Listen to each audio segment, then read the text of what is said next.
Okay, part 2. Then you're rid of me. Just one more talk, and then I get the rest, right? So I've decided that instead of talking about my new research, I'll tell you about old research. And the reason for that is that I see there are so many brilliant other professors with their great research you'll hear from.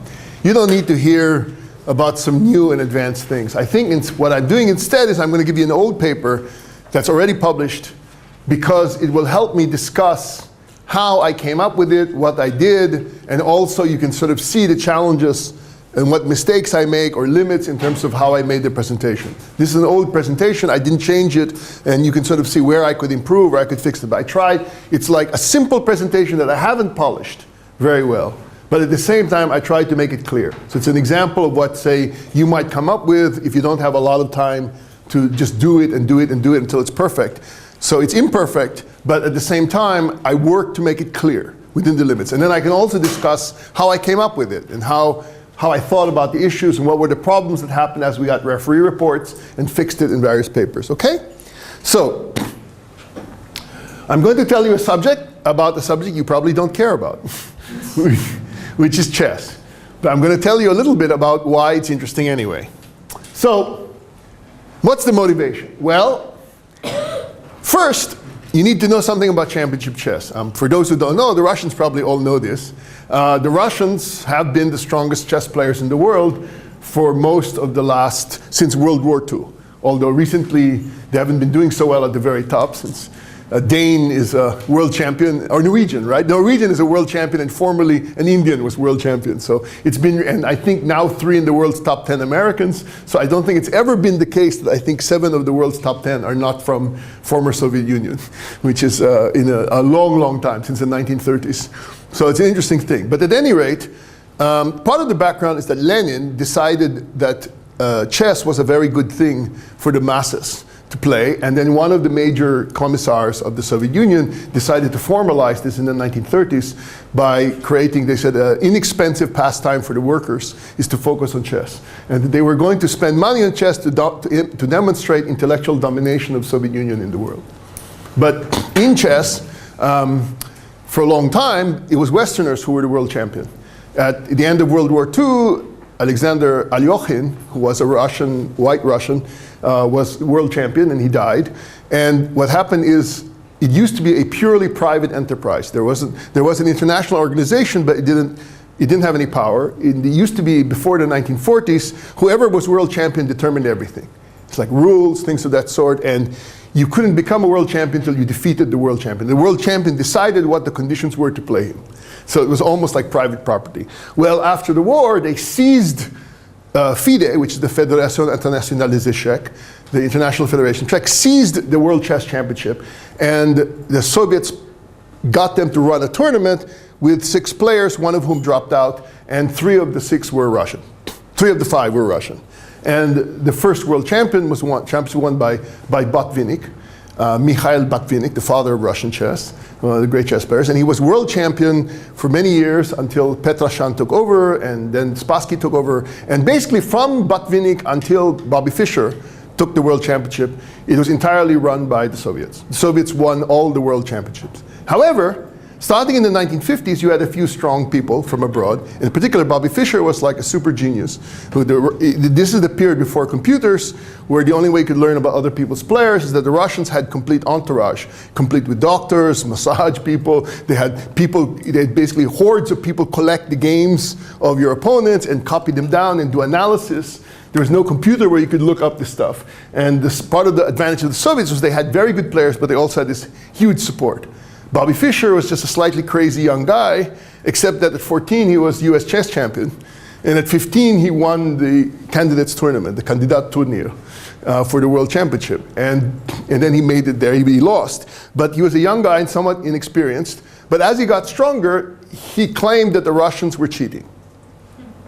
And in particular, when he lost a famous candidate match in Curacao, he said the Russians have fixed the world championship, and there's a famous article in Sports Illustrated about that. And they said, oh, it's just sour grapes because Bobby lost. That's why he's like so if you watch, there's a movie about him with Tobey Maguire, and they sort of said he's just crazy. But there were enough people who took it seriously that the FIDE eventually made changes in the rules.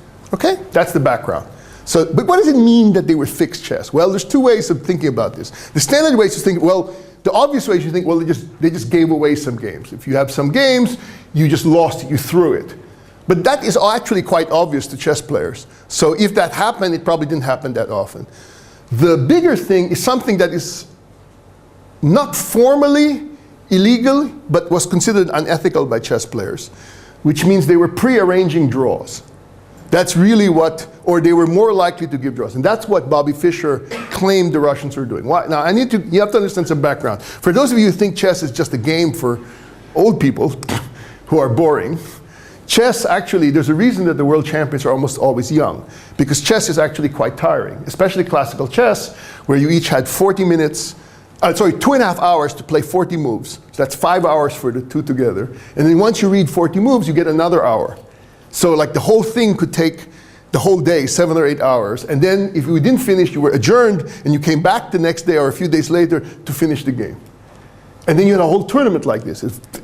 People had fatigue. For instance, when Bobby Fischer played Spassky, both Spassky and Fischer lost weight. When Karpov fought Korchnoi, he lost 14 pounds. Because you're playing like long games. Kasparov and supposedly Karpov almost collapsed from exhaustion when playing Kasparov in 1983 and 85. Well, just think about it. You're under high tension, you're sitting in the chair, each move is like make or break, it involves prestige and large amounts of money. Right? Moreover, in the early days of the Soviet Union, under Stalin, the late Stalin, it was worse than that. You could be punished very severely. Even as late as the Brezhnev era, punishments were quite severe. So for example, Bobby Fischer, they didn't show this, so they didn't explain this in the movie about Fischer, but in the run-up to the World Championship, he had to defeat 3 challengers in matches. Typically, when chess players play, there's a lot of draws, and so it's like a football game. The difference is quite small.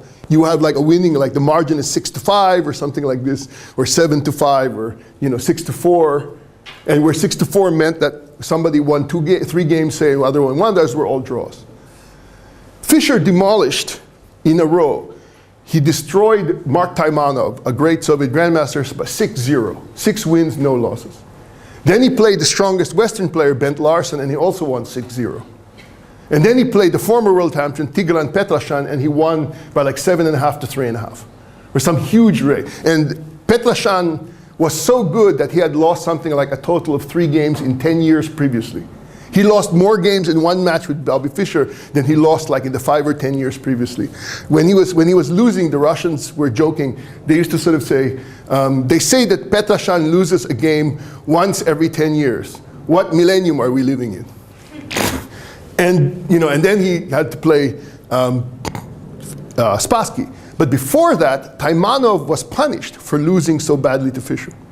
Mark Taimanov was both a great pianist. He was the Russian competition. I think he's a silver medal winner in the Tchaikovsky competition. So he was also a concert pianist. He and his wife played concerts and for money in the Soviet Union, as well as being a grandmaster. He said that when he arrived in Moscow, they arrested him for bringing in contraband literature. They searched his bags and they found a copy of Solzhenitsyn, which was banned at the time.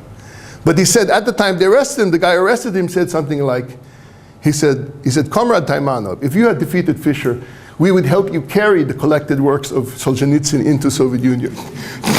And he said that after they did this, he lost his apartment, he lost his honored Master of Sport, he was prevented from earning hard money in foreign tournaments, and he was not allowed to perform in piano competitions for several years. This was the 70s, when the punishment was quite mild. Right? You can just imagine what the punishments were like in Stalin's days, because they had like political commissars. So this is a serious issue. Now, so this is the background, just so you sort of see. The question is, how do you shame this? So for instance, Korchnoi, who later defected, claimed that in Curaçao, Fischer was right, but not exactly. He said it was a private agreement between the other leading Soviets, in particular Petrosyan, Keres, and Geller, supposedly agreed to draw among themselves to save energy. That's the idea. It's very tiring, because if you can save energy by drawing amongst yourselves, then you spend all your energy to beat the other players. Then you maximize the chance at least one Soviet will win. And you all tend to do better. That's the claim, at any rate. So the interesting thing is, There was an early TV show about Fisher that came out several years, about 10, 15 years ago, something like that. And we were sitting around discussing this at lunch. And we were discussing, well, how would you prove this? Right? How would you show or test for whether or not there was cheating? That's the challenge. And so we argued about this at lunch. And we kept thinking about how would you do it. And one of the problems you have is that there's two problems. One is that draws are natural in chess. Secondly, the higher the level of the tournament, the more draws you have. So is it just natural that, in a high-level tournament, there's lots of draws? How do we say whether the draws were more deliberate as opposed to sort of saying, and so what other people have tried to do is look at some specific games and try to sort of say, well, yes, go ahead. There is an underlying assumption that it is cheating. No, I'm not even going to get into the issue. I'm not going to call it cheating. I'm just sort of saying, was it happening? So my question was, to what extent it could be strategic behavior? Correct, but the point is that it was obviously considered a series of accusation that FIDE changed the rules of the World Championship just because the perception that this was going on. So whether it was formally illegal or not, chess players, you could say, well, it's strategic, they're allowed to do this. So I'm not going to get into the question whether it's cheating or not. That's why my term is collusion. Was there collusion, and did this help them? Those are the two things I'm testing for. Whether it's cheating or not is a legal issue that I'm not going to get into. All right, so I'm being very precise. So was there Soviet collusion, and did it help them win the World Championship? That's all I'm asking, okay? So what were the earlier claims? Well, even before Fischer, Reshevsky, who was the leading American grandmaster before Fischer, claimed that there was possible Soviet collusion. In fact, the two leading players from America who were invited to the World Championship in 1948, one of them declined, Reuben Fine, partly because he had been semi-retired during the World War II and became a psychiatrist, but partly because he feared collusion. Reshevsky, who had been a Polish wunderkind who moved to America as a small boy and became American, was worried that there was a lot of collusion. And there are a lot of stories. If you talk to American grandma, I talked to several American players in those times. They talked about the fact that when they were playing in Moscow, they hated the fact that there would be like mysterious calls in the night. People would call them up to have wrong phone calls at midnight or 2 o'clock to break their sleep. So you often couldn't sleep properly and things like that. They would get all these things to bother them while they're here. So they talked about how there were all these problems. In fact, one of the things that was happening is that just before the fall of the Soviet Union, I think there was a major Moscow tournament. Kasparov was champion then. He sort of guaranteed personally, sort of said, there will be no shenanigans if you are in Moscow. Because he tries to convince all the leading players that you should come to Moscow, it will be okay. There will be no BS, there will be no kind of mistreatment of you. And because very often foreign players were scared to come to Moscow because there would be some kind of abuse to help them. At least that was the rumors that people would say. And but again, none of this is proven. Okay? And as I sort of said, because of these accusations, the structure of the candidate cycle was changed in '65 in response to Fischer's accusations. So that there would not even be the impression of potential collusion. All right?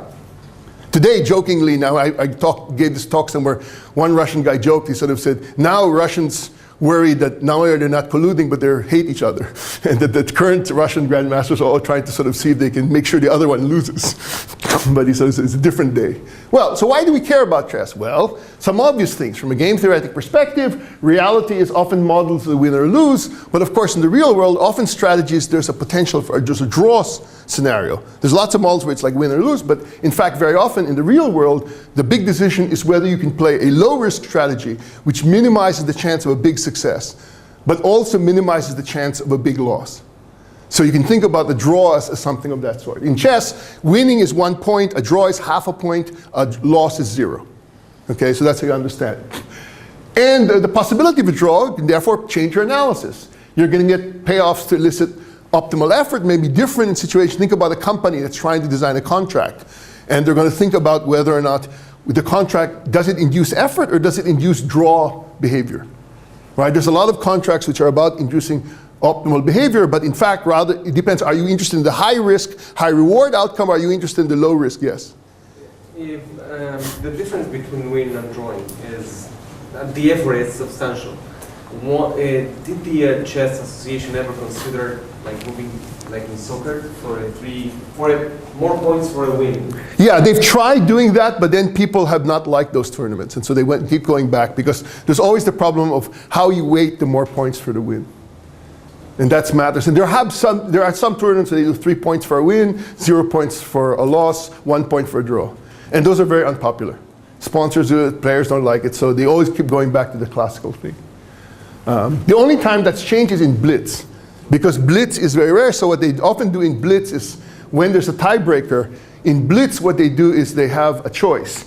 If your blitz is 5-minute game, and 5 minutes, and at the end of 5 minutes, if you don't mate the other or beat the other one, or you don't agree to draw, the one who runs out of time just loses. So in a blitz tournament, what they'll often do is they'll have for the tiebreaker, not for all games, but for the tiebreaker, they have what's called draw odds. If black draws, that's a loss for white. But to compensate for that advantage, which is now better than, they give white more time. And the way they do this to make it fair is they have the players bid for time. Which player will accept least time as white, and he gets white, and the other one becomes black. And that's how they do it but that's only for blitz. But for classical chess, they don't. Okay?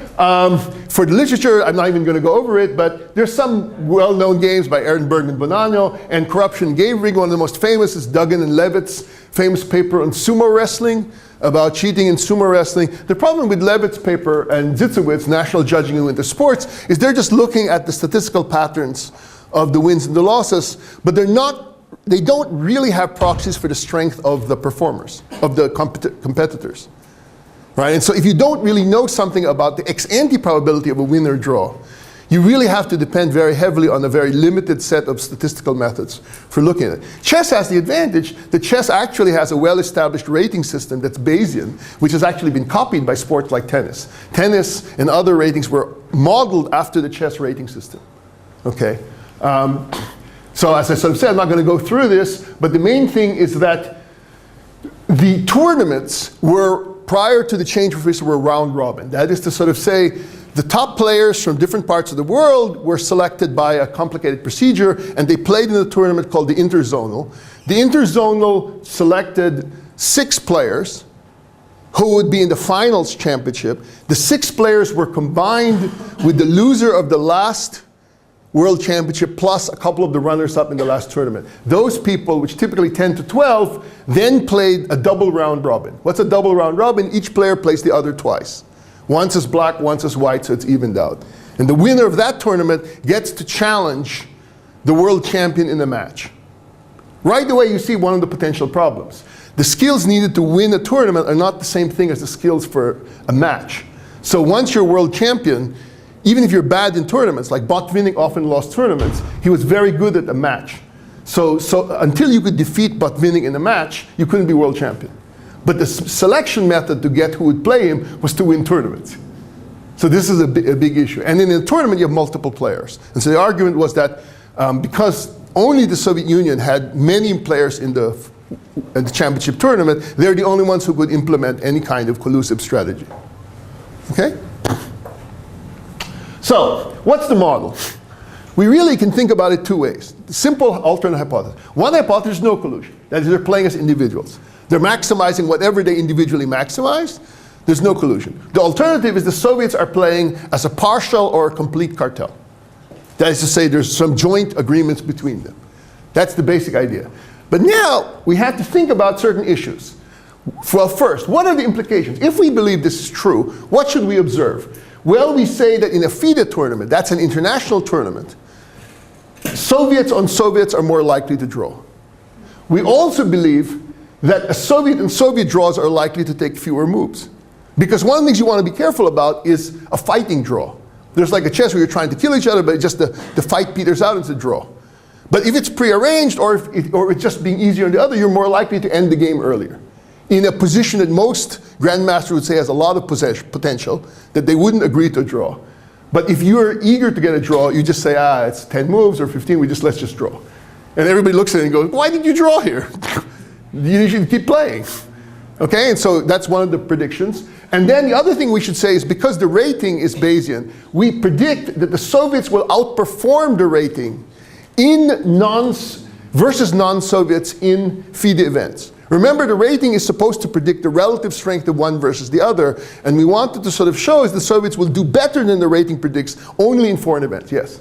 Yeah, so back then there was no rule that you cannot offer a draw. No, there's no rule.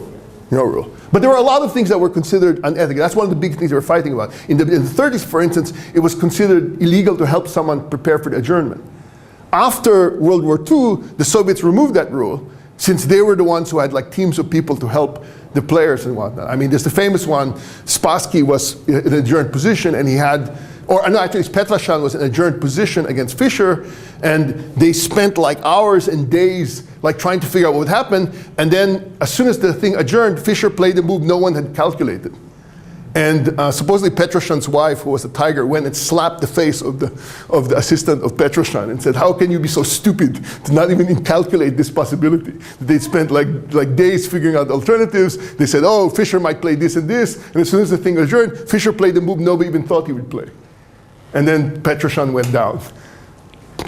Fischer didn't have seconds, or he had 1 second. Like when he had Larson as a second in the 1950s, Fischer said, I'm too smart, why do I need seconds? So what did he do? Larson, since at that time he was playing in the 50s, he was like 15 years old, he had Larson read him Tarzan stories. Instead of, because he said, you're not good enough to help me.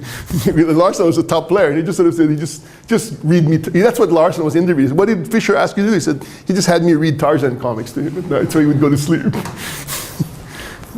Okay, so let's see. Here we go. Why is this not moving? Okay. What we will do is we'll apply an ordered probe to observe outcomes from White's perspective. One of the things we have to do is we have to correct for the fact that White is more likely to win. Right? There's an advantage in White, and we'll analyze that statistically. And then there's a latent variable that is to sort of say we have to correct for the relative advantage of White, and we have to correct for the rating difference. So what we need to do is for any given game, we can sort of say given the White advantage and given the ELO rating, that is to say the statistical rating of the player, we can calculate ex ante what are the odds of a win or loss for any given pairing. That's really part of the story. And then what we're going to do is this is like the standard issue, but then we're going to take into account the fact that the Soviets might collude. So we're going to calculate the probabilities of what will happen in any game, assuming no collusion versus assuming collusion. Right? This is all basics. It's just going back to the ELO theory. Arpad ELO was the Hungarian-American scientist who came up with this original model of a simplified Bayesian system. It's not the perfect Bayesian system, but it's one that's implementable, especially without computer power in the early years. Okay? And what we really want to do is we want to look at this. If we look at these thresholds where he sort of said if raw is above gamma win, White wins. If raw is below gamma loses, White loses. Otherwise, it's a draw.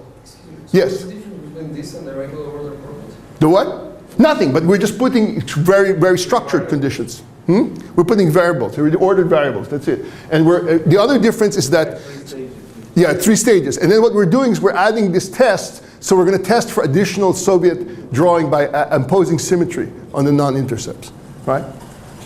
I'm not even going to go through that, but if you want, this is the thing we use, estimate using maximum likelihood. Now there's a problem. One of the problems is we need ratings. Chess is a really good rating system, but the rating system wasn't implemented until the 1960s. This is for the 40s, 50s, and early 60s. Fortunately, a Canadian chess player and statistician, Jeff Sonas, did retroactive grading. He went back and used the same techniques of FIDE to calculate what the ratings would have been for all players in every major tournament going back 100 years. Right? Since then, people have done it, I think, for every even almost major player for like 100 years. So people have very detailed. Now, there are some problems with people saying about the way Sonas did it, because there are certain assumptions you have to make, but no one doubts about the relative rating. What they debate about is the absolute rating relative to modern players, but that's irrelevant for us. As long as the relative rating is accurate, that's all we need to do these calculations. Because we just need to figure out what the relative chance of one versus the other is. So we basically used this data, and the project was to look at the following tournaments. We looked at all USSR championships, which is very important. That's an important control, because in the USSR championships, there are only Soviets playing, and they have an incentive to maximize that, because to do well in the Soviet championship helps determine who represents the Soviet Union in world competitions, right? The FIDE interzonals, which is the qualifying round, which is international, and the FIDE candidates, yes?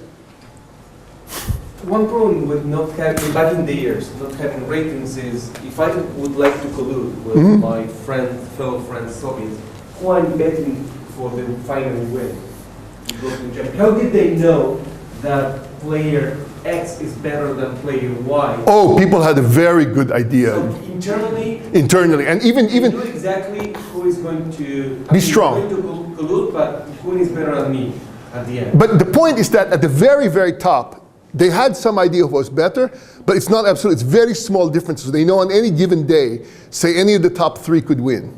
Yes. And moreover, think about it this way. In the early rounds of the tournament, you're more likely to draw because there are lots later round and you work. And then it's more like, because there's lucky streaks too. So the idea is that among the Soviets, they're drawing among themselves. And then if one of them starts to jump ahead, then they will all support that one guy. Right? But in the early round, you're trying to, why is that? Because even if you lose, if you're like second, then you get invited back, etc. Yes? So now there is this rating system, and now if two players of slightly of different levels just draw, one of them gets higher rating. So now there is additional kind of correct. There's additional cost. So back then there were like different incentives, right? Right. So, but do you think this chess metrics data captures that? No, it doesn't. But on the other hand, even today, you could say the argument is that today they actually are more likely to draw because technique has improved. Yeah, that's true. That's one of the issues, right? So there's a joke. There's a really strong player in the top 10, a young guy, a genius named Anish Giri. And Giri draws all the time, right? He's very bad. He's actually dangerous to Magnus Carlsen, but he's actually not very good at winning. He's really good at avoiding losing, right? People joke that if his first book would be titled My 64 Memorable Draws. Because he's played entire tournaments where, like, I think 3 of his big tournaments, he lost 1 game and won 1 game in 3 complete tournaments. Like over something like 70 games. He only won or lost 2, and everything else was a draw. So, I mean, it's different technique. There are people who are drawing masters, and there are people who are more dynamic. They're more likely to lose, but they're also more likely to win. So, these are our main data, and as I sort of said, we're using the system of Arpad-Elo.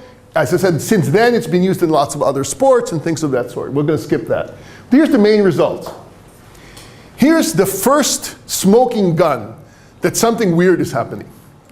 Okay? And part of what we're going to do is we're going to go through a series of smoking guns, and we're going to keep doing things to show that they're robust. And what are the implications? So the first one that's is that, as a general rule, if you ignore nationality, FIDE tournaments, 51% end in draws, 46% end in draws in the Soviet Union. That doesn't say very much. I mean, the Soviet tournaments were much more competitive, it's much more important for people's lives, and that's not a big difference. But here's the bigger difference. Look at what happens with nationality info. In a foreign tournament, the Soviets were 66% likely to get a draw.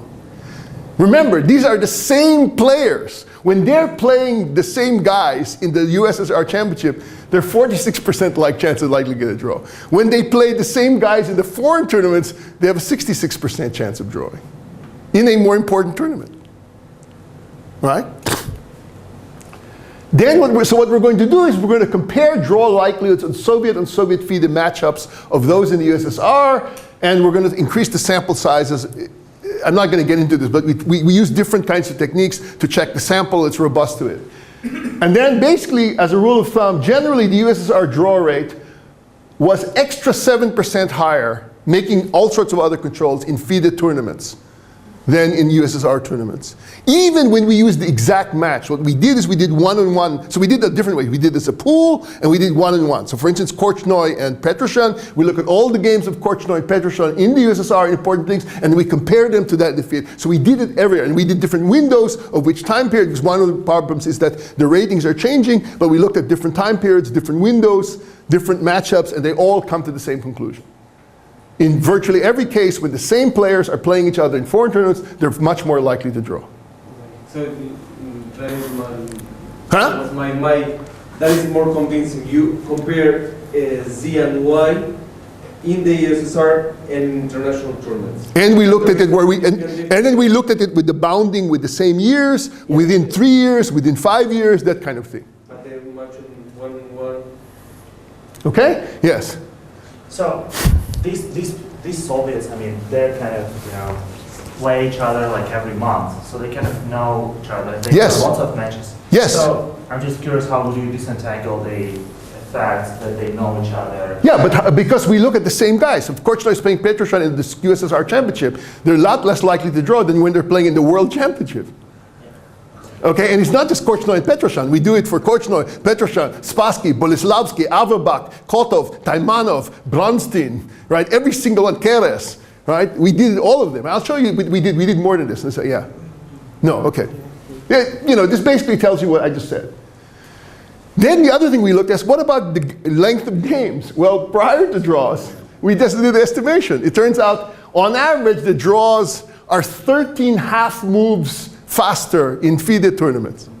So it's like you say, well, maybe the international tournament is so important, the draws are fighting draws. But in fact, the Russians are drawing on average 6.5 moves earlier. Remember, in important tournaments, if they're really fighting, the game should last longer. But in fact, the Soviets are not only drawing more, but they're quicker to agree to draw. They're agreeing to a draw at way too early. Yeah, 6.5 moves is huge on average for an international tournament. You don't have any data on the quality of the position?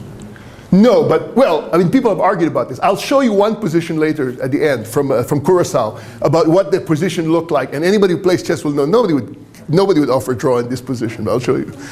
And this is a crucial trade. But that's clearly, it's too judgmental, right? We could ask chess, because that's what chess players have been arguing about.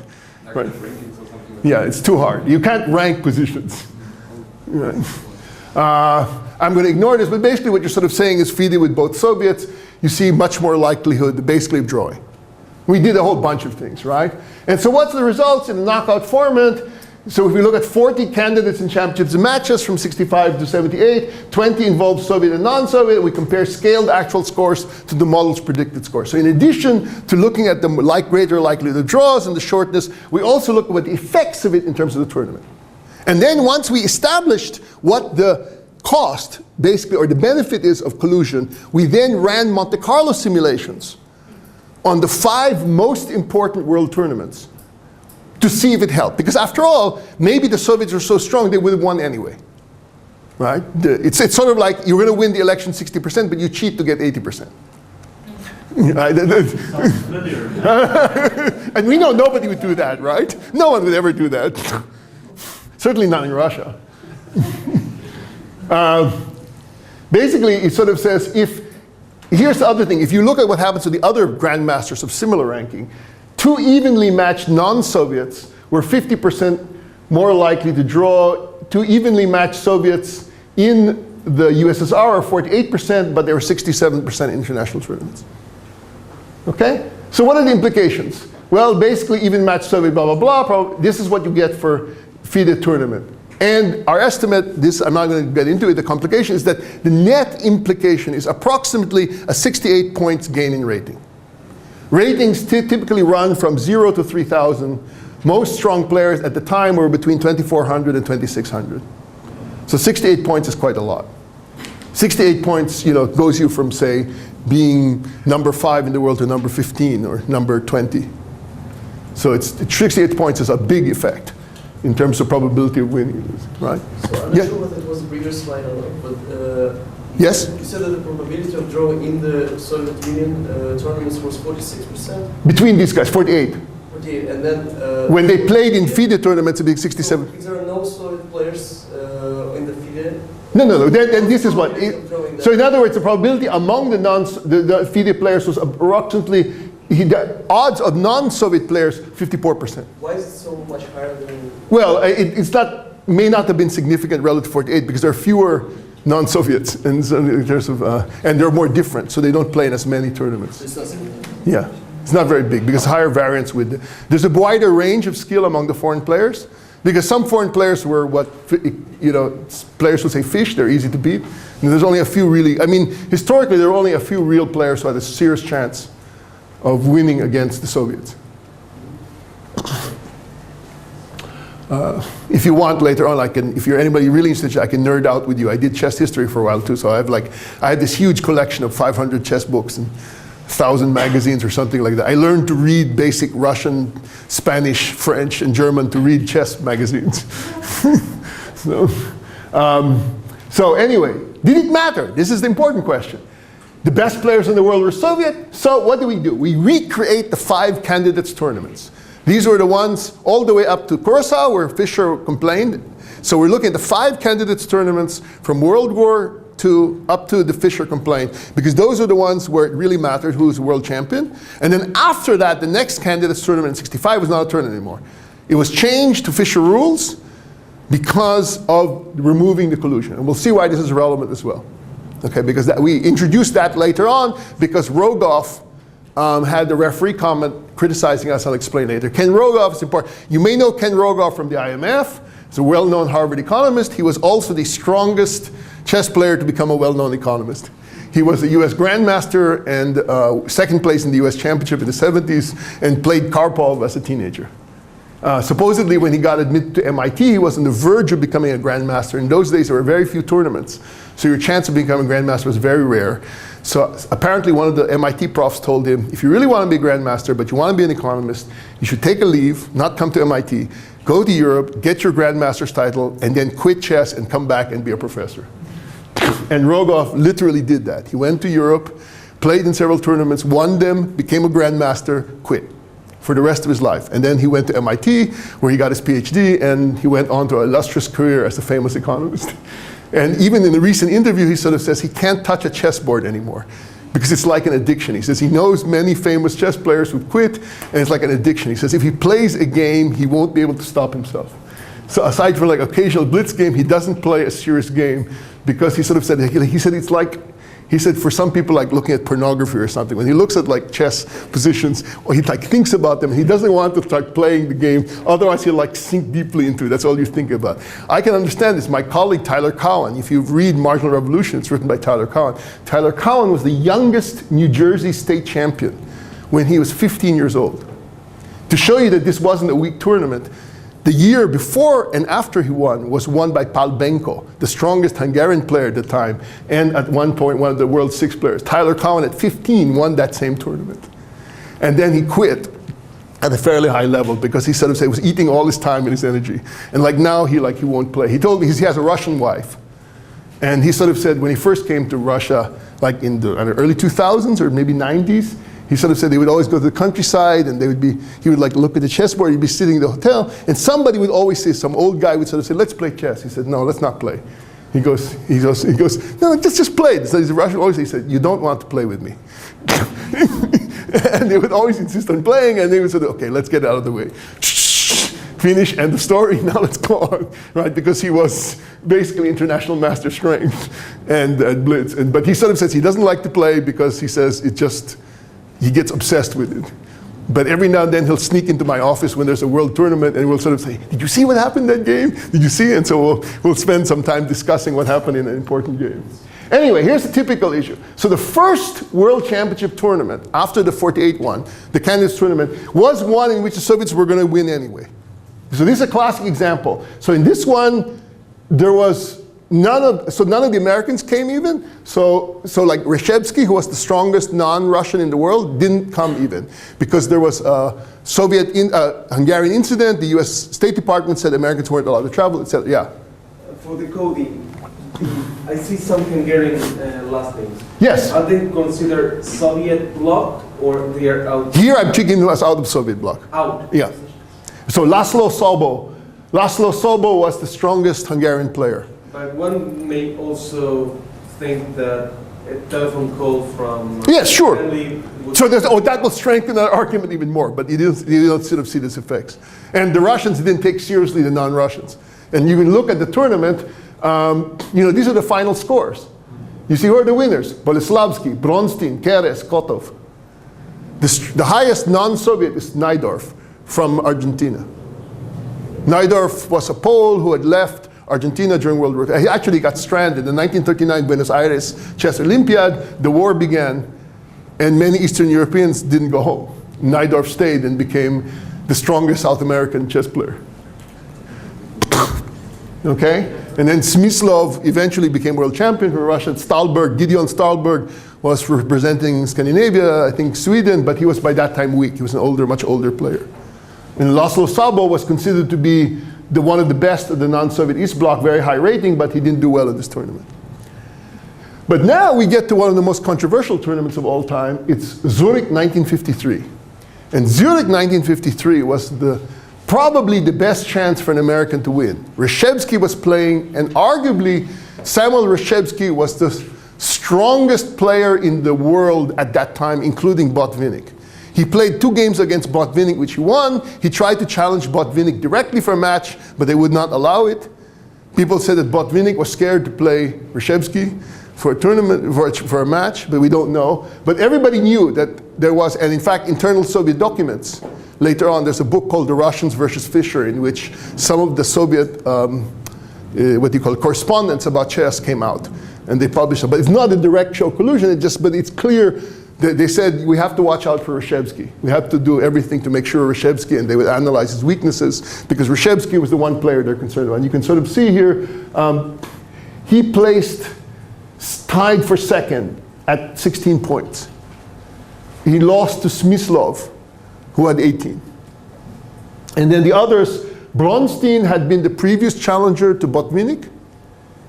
And the other one, Keres, was the strongest Soviet player who wasn't Russian. He was Estonian. And in fact, many people have claimed there was a conspiracy against Keres, because Keres had been playing for Estonia before World War II, but he had played in some some Nazi tournaments. And so there was talk about reprisals against Keres, but when he became part of the Soviet team, the Soviets protected him. But supposedly, so this is pure rumor, so nobody knows. The rumors is that he was pressured not to win against Botvinnik in the World Championships. What we know for a fact is that Keres performed admirably. I think he had one of the record number of Soviet championships, but he always performed badly in international tournaments against Botvinnik. But when they were both in the Soviet Union, Keres did better than Botvinnik. So we don't really know whether it's psychological pressure or something more. But that was always the rumor. Keres is often mentioned as the strongest player who never became world champion. So this is the one that's important, because if we look at it, the probability of a Soviet, that's any Soviet winning, without collusion is 0.87. But if we remove the collusion, the probability of any Soviet winning is only 50%. Despite having something like half this group being the strongest Soviets in the world, using their ratings would have only landed a 50% chance. And Reshevsky was leading for a large part of the tournament. So for clarity, the second column is the Monte Carlo simulation, right? Yeah, exactly. And the first one is the actual play. Exactly. The points here is actual points. E points are expected points under those assumptions. Yeah. Here are the points you expect in Monte Carlo with collusion. Here are the points you expect in Monte Carlo without collusion. And this is probably the most important one. It's also very important because a famous book was written about this by David Bronstein. It's still one of my favorite chess books, Zurich 1953 Championship. It's one of the classic chess books. And Bronstein was really annoyed that people remember him for this book. And you wonder, why is it that somebody who's reading one of the greatest chess books of all time is always angry when people bring up this book? Well, it turns out he was ghosted. He didn't write the book. And so if you're told your whole life your greatest accomplishment is this book, and he didn't write it, it was always a surprise where every time if he visited America and people brought up how great Zurich 1953 is, they asked him to sign it. They always said Bronstein was irritated. And like in interviews, he'd say something like, why are we still talking about Zurich 53? And he's written a lot of other books, but Zurich 53 is very famous because he had a co-author, and one argument is that he did some basic stuff. But not, huh? How was it found out that He actually admitted it. Because they know they had like an assistant, they admitted that like a big part was like written by this other guy. I forget who did it, Henkin or whatever, some minor Soviet player who was a good writer. Yeah. Yes? John, I have a theoretical question. Go ahead. This whole collusion only works if you have enough strong Soviets. Yeah. Because if you have one really strong contender, Correct. then you have to collude for picking one winner among the Soviets. Correct. Correct. So this only works if you're actually strong already.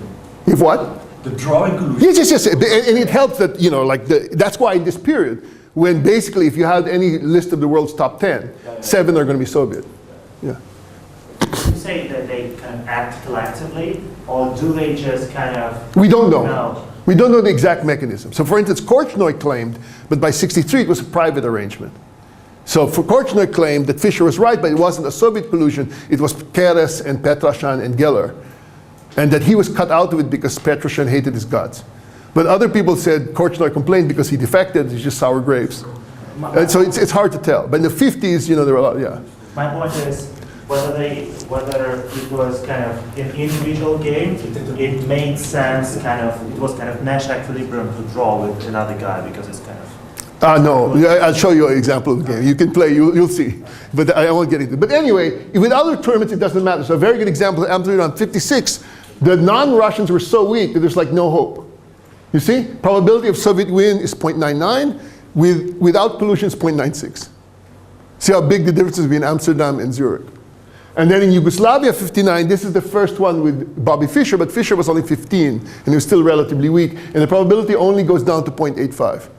So Fischer was wrong. I mean, Fischer really had no chance to win this one. And then you have the big one, Kurosawa 62, and you do have a drop there. So part of it depends upon, do you believe the rating of Fischer? Part of the issue is that ratings are often inaccurate for child geniuses because the rating is moving very fast up. And so one of the issues is that to get Fischer's rating, probably have to include this tournament where he lost a bunch. And if you just change those numbers a bit, Fischer's rating skyrockets. So because somebody in the midst of it, you know, the system for calculation works well for people whose rating is fairly stable. But for somebody who's young and changing very rapidly, the ratings are known to be highly unreliable. But, so it's clear, the irony of this is that Fischer was right, but he wasn't harmed. The one most harmed by this was Reshevsky, who was his great rival.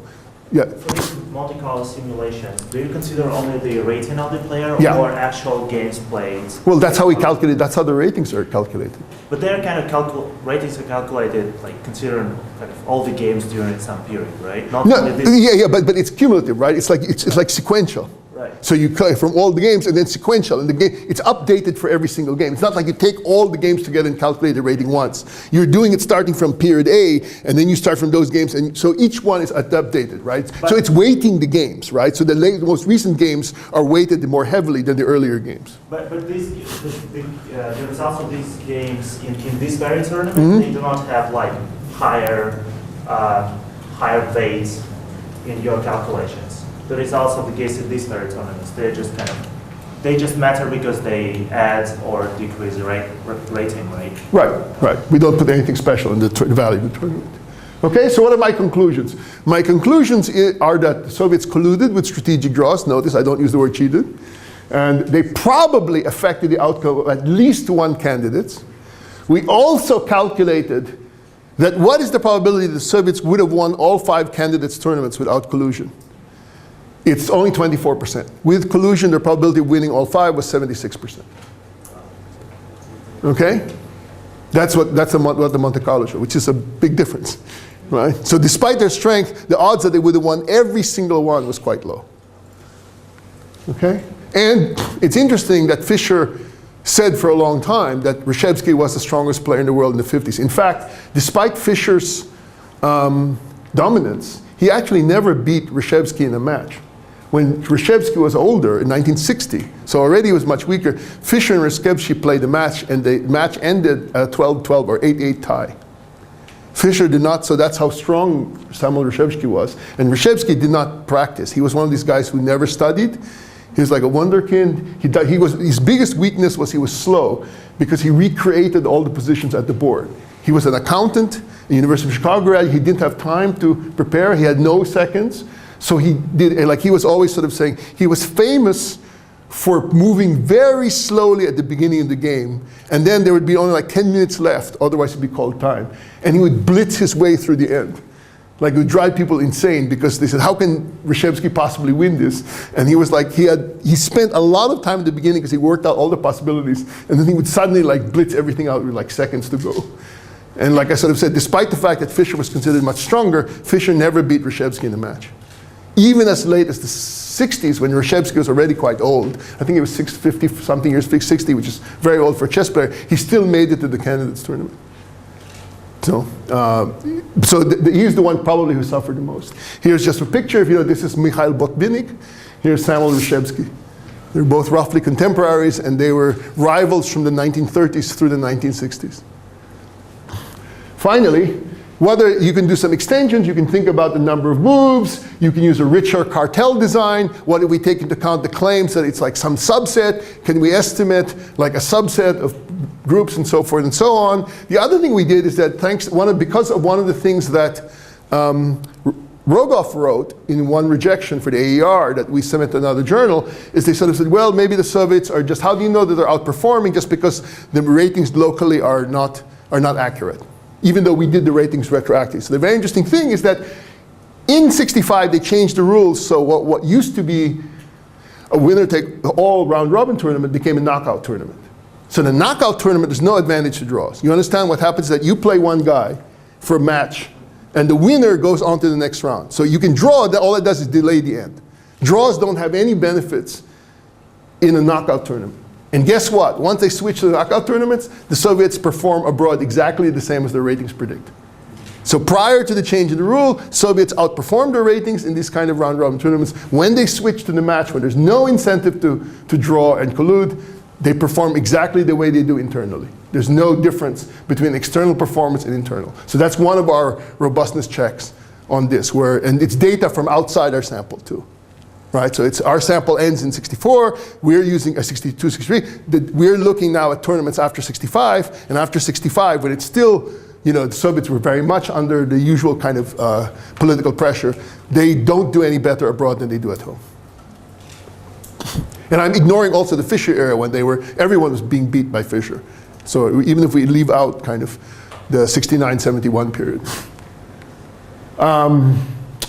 You can think about this relevance for a number of things: optimal payoff in the face of draws, effects of skewed payoffs. My understanding is Dagaev and Sonin have cited my work in some of their work on looking at football games and the effects of different kinds of things. Other people have used our techniques for other tournaments and things of that sort in the literature.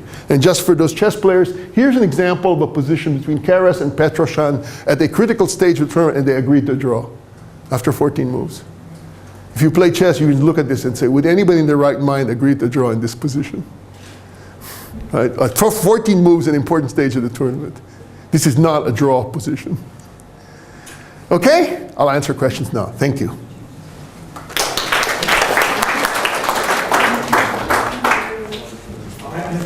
Go ahead. Okay.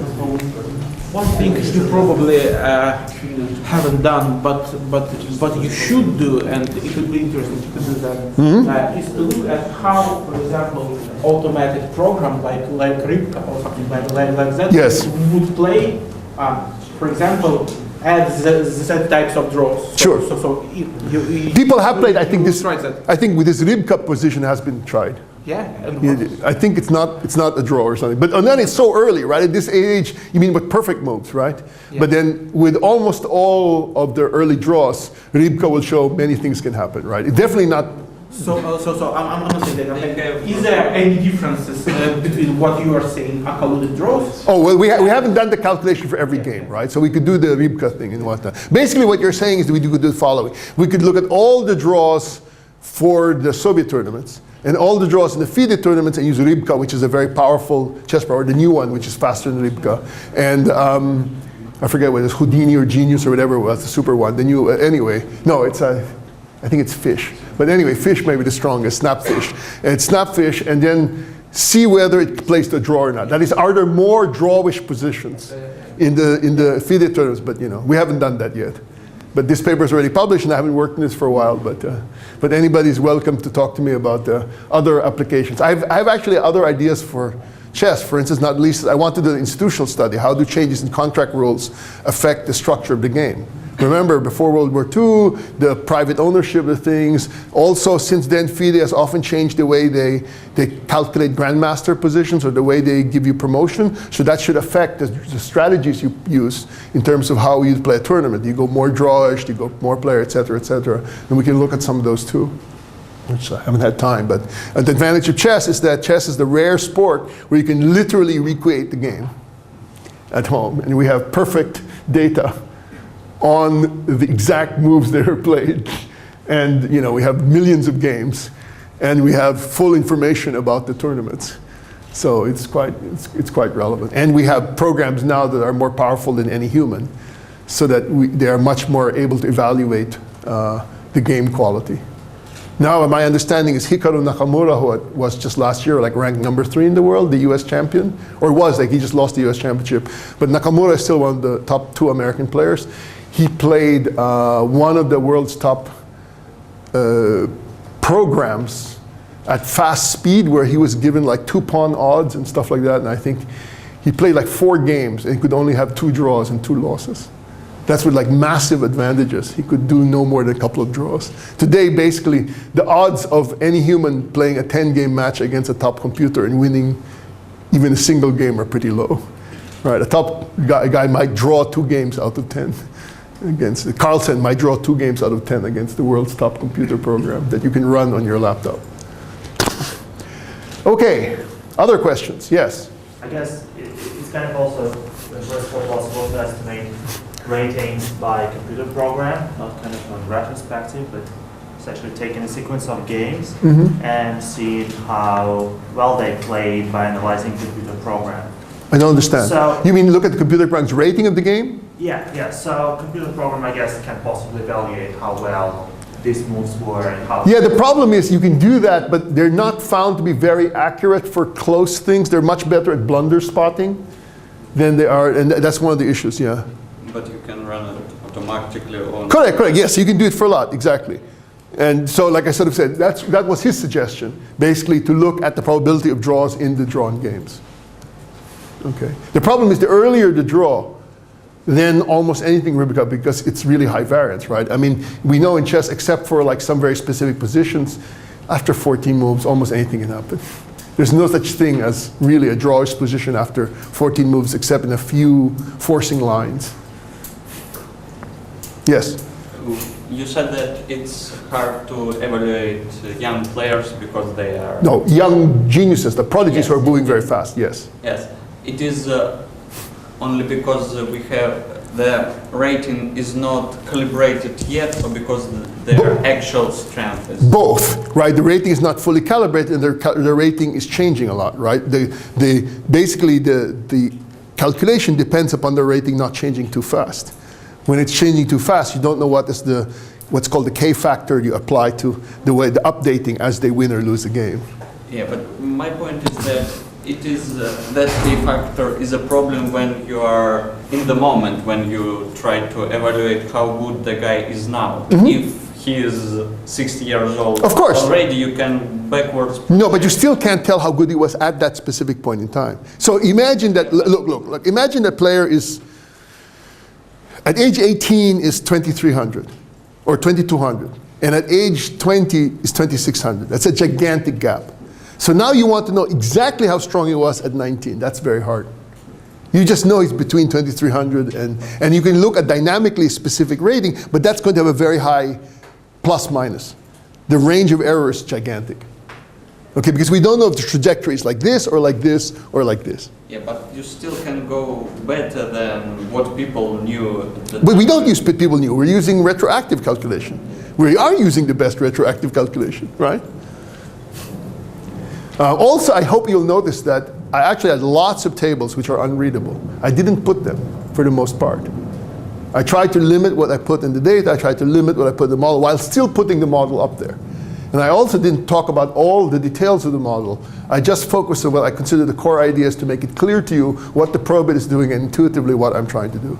So it's part of what I teach, sort of thinking about how we develop this, how we do it, how we make choices about what we show as we're presenting a paper. Even so, this could have been, say, a job market talk in which I'm explaining why I'm doing it. So I tried to motivate the background of it, why it's interesting to non-chess players, give you enough of the historical background to understand the institutional structure, and then discuss the chess of it. So that's part of the structure of how to do it. Yes? Other questions? Yes.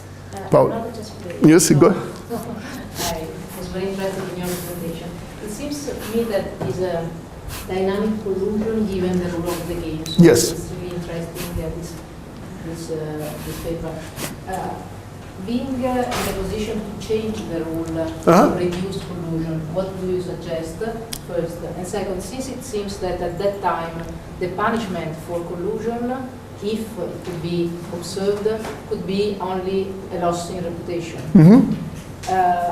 Do you think that they could have done something in this direction at international level to reduce or the the suspicion of... Yes, they did do it in '65. Yes. They changed the structure of the tournament. They went from a tournament to matches. And did it work? Yes, that's why I sort of said we did the calculations. Like before that, there was, prior to that, the probability of the Soviets outperformed the rating in international tournaments. Then as a check, thanks to one of the things Rogov mentioned, we reran it. So outside our sample, the Soviets, once they changed the system, the Soviets performed exactly the same abroad as they would at home. Exactly what their statistical rating said they would do. There was no more outperformance. So the suggestion is always the same, change the rule. Well, in this case, it definitely was change the rule. The other thing they tried was to limit the number of players from one country in the championship tournament to 3. So that screwed Leonid Stein, because in a normal period he would have made it to the candidates tournament, but because of the rule of 3, which basically affects only one country, USSR, the Russians could only have 3 people. Yes? What about payment incentives? Did they change? How do they correspond? So today, no, you have to understand, today payment matters a lot. In those days, payments were quite small. Okay, so I just can't imagine that, say, in the interzonals, they were kind of, not that motivated about money, and maybe in European championships, they were like eager to get the first place. The monies were relatively small by modern standards. I mean, think about the big jump. I think when Petrosyan played Spassky in '69, Spassky won $10,000. 3 years later, when Fischer played him, he got $100,000 just for losing, I think, or something like that. Yeah, I'm not talking only about money, They could rent an apartment, Sure, that's right. That's the really big thing. Cottage, yeah. That's right. But it may not be for individual wins, right? The real problem today is in Swiss tournaments, say. What will often, so a Swiss tournament is one in which you don't play everybody, but it's a very complicated set of tournaments, and very often what happens is that at the end of the tournament, if you could draw and you would all split the prize, or if one guy wins, he wins a lot more than the individual guys do by drawing. So there are stories of somebody throwing the game to let somebody else win, and then they split the prize money. So that's the kind of thing. And then the other thing cheating today happens is people who sneak in with computers somehow. So there was a blind guy who was very weak, class B, C player, and then he played a tournament at high grandmaster level next. And then when they asked him to recreate stuff, he couldn't do it. And always, like when people are being watched, he can't play well, but then when the tournament suddenly, boom, he's beating people who are like 4 classes ahead of him. And he was recently banned because they did a computer check and he was playing 90% the same moves as what a computer would predict, which is unlikely for a human to play, especially if you're weak to begin with. Yeah. Yes? One more. Yes, go. It's still not clear to me. Imagine I'm a Soviet player. Now I'm confronted with a pretty different incentives when I'm playing against my Soviet player and against some other American bourgeois trader. That's right. So if I'm losing to the Soviet guy, it's probably bad for me, but I will believe in at home in Soviet Union, and I lost to Soviet citizen. So if I'm losing to some American guy, even without explicit collusion, I probably have much greater incentives to play more aggressive than not to draw. Correct, but what that would sort of say the draw style would be the same against other Soviets, but you would have higher variance against foreigners. But that's the point. Yeah. That's the first part. Yeah. The second part. With my Soviet guys, I play all the time at Moscow. We're like friends. We know each other. They're definitely not friends, but we know style of each other. Yeah. So if I'm again character in Petrosyan, so it's position, but it's not like I'm not trying to win. But at that time, I know that. Again, without collusion, the most rational thing for me to draw is that I know how he thinks, he knows how I think, we can't go there. No, but it won't happen at this early stage. There's too many of those early stages. If you're really trying to win, and moreover, at this early stage, more likely to occur early in the tournament. when there's like a lot to gain by like winning ahead. It's like they're doing it early. And what's more like it's about conservative, and then they start, you know, one of them starts to be clear, and then they start down. When it's only clear, like there's only 2 Soviets left, or 2 or 3, like at the last part of the Zurich 53, then you're going to see which one's going to win. Now they're going to work really hard. So Smyslov is working to kill Bronstein, and Bronstein is looking to kill Smyslov. Smyslov ends up winning. I think that's the argument here. But of course, it's not. This is not absolute proof. Always it is a smoking gun, right? You can't prove it absolutely. And then the problem is, you have this problem that a lot of the initial guys are dead. The ones who accused it were doing so. Korchnoi accused it. It's interesting, they asked Smyslov about it. And Smyslov said, it's better not to go there. And he refused to answer before it. And then they asked, I think they mentioned, I forget which of the other top guys was asked about it. I saw they mentioned my paper actually to him.